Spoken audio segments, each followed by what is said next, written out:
আসসালামু আলাইকুম। আশা করছি সবাই ভালো আছেন। আমি ভালো আছি আলহামদুলিল্লাহ। আমি আজকে বানাচ্ছি পটল আর আলু দিয়ে একটা মজাদার ভর্তা। তো প্রথমেই আমি অল্প একটু হলুদ আর লবণ দিয়ে পটল আর আলুকে সিদ্ধ করে নিয়েছি।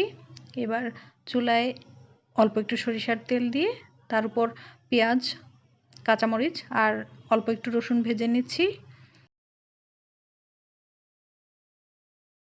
এবার যে সিদ্ধ করে রাখা পটল আর আলু সেটাকেও দিয়ে দিলাম।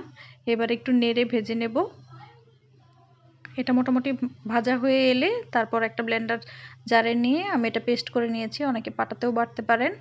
এবার দিয়ে দিলাম একটু সরিষার তেল আর সাথে দিলাম একটু কালো জিরা।